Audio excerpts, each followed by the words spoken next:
ఉత్తరాఖండ్ లో వరుస ప్రమాదాలపై ముఖ్యమంత్రి పుష్కర్ సింగ్ ధామి సీరియస్ గా ఉన్నారు. హెలికాప్టర్ ప్రమాదాలపై సీఎం నివాసంలో ఉన్నత స్థాయి సమీక్ష కొనసాగుతోంది. సమావేశానికి సీఎస్, విపత్తు నిర్వహణ కార్యదర్శి, ఉత్తరాఖండ్ పౌర విమానయాన అభివృద్ధి అథారిటీ సీఈఓ, ఇతర సీనియర్ అధికారులు హాజరయ్యారు.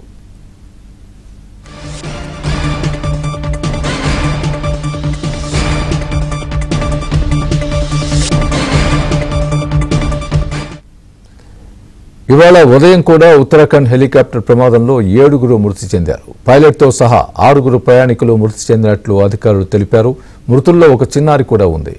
ఉత్తరాఖండ్లో హెలికాప్టర్ సర్వీసుల్ని తాత్కాలికంగా నిలిపేస్తున్నట్లు అధికారులు ప్రకటించారు.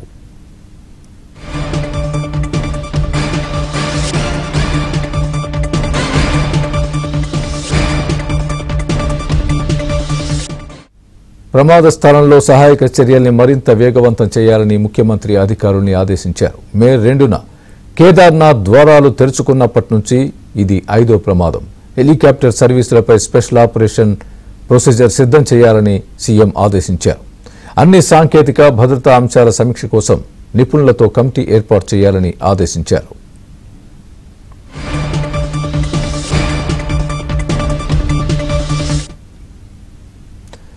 ఇదే అంశానికి సంబంధించి మా ప్రతినిధి సతీష్ పూర్తి అప్డేట్ అందిస్తారు. సతీష్, చెప్పండి, ఉత్తరాఖండ్ లో వరుస హెలికాప్టర్ ప్రమాదాలకు సంబంధించి సీఎం ఏమన్నారు? పూర్తిగా దీనికి సంబంధించి ఎలాంటి జాగ్రత్తలు తీసుకోబోతున్నారు? ఫ్యూచర్ లో ఎలాంటి చర్యలు తీసుకోబోతున్నారు?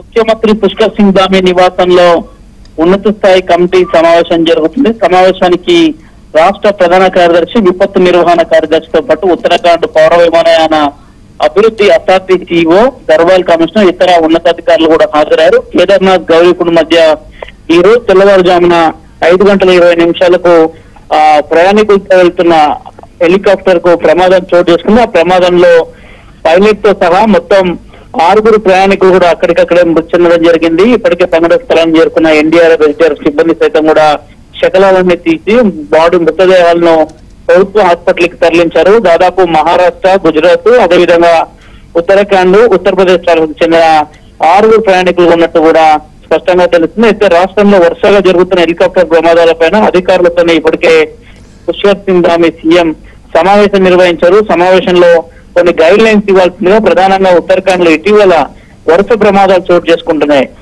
గత నెల మేలో జరిగిన ప్రమాదంలో చూస్తే దాదాపు 6గురు ప్రయాణికులు కూడా చార్ధామ్ యాత్ర సందర్భంగా వారంతా కూడా విమానంలో పెట్టిన సందర్భంలో ప్రతికూల వాతావరణం ఉండడంతోనే ఒక్కసారిగా వారంతా కూడా 6గురు కూడా హెలికాప్టర్ ప్రమాదంలో చనిపోవడం జరిగింది. తాజాగా ఉత్తరాఖండ్ ఎయిమ్స్ కు చెందిన ఒక విమానం సైతం కూడా ఎయిమ్స్ కు చెందిన డాక్టర్లని, అదేవిధంగా స్టాఫ్ ని క్యాంప్ కు తీసుకెళ్తున్న సందర్భంలో విమానం హెలికాప్టర్ ప్రమాదానికి పోయింది. ఆ ప్రమాదంలో పైలట్ చాకచక్యంగా వివరించడం కొంత పెను ప్రమాదం తప్పింది. ఆ ఘటనలో ఎవరికి ఎలాంటి ప్రమాదం గాయాలతో బయటపడ్డారు.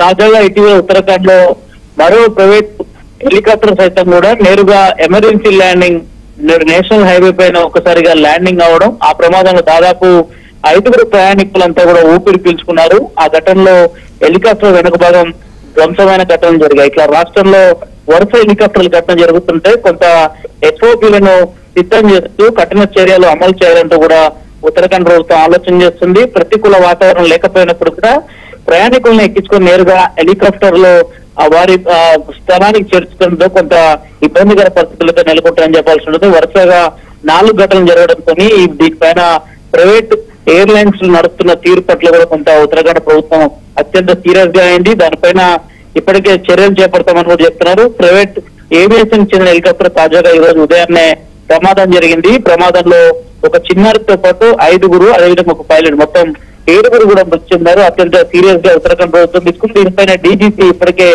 ఆదేశాలు కూడా జారీ చేసింది. డీజీపీఏ దీనిపైన ప్రమాదం జరిగిన తీవ్రత కావచ్చు, ప్రమాదం గల కారణాలు ఏంటనే దాంట్లో కూడా ఇన్వెస్టిగేషన్ చేస్తుంది. మరోవైపు దీనిపైన ఉత్తరాఖండ్ ప్రభుత్వం కూడా అత్యంత సీరియస్ గా తీసుకుని ప్రస్తుతం సమావేశంలో కొన్ని ఎస్ఓపీలను జారీ చేయాల్సింది కూడా కొంత ప్రభుత్వం ఆలోచన చేస్తుంది. Swami, right Satish, thanks for the update.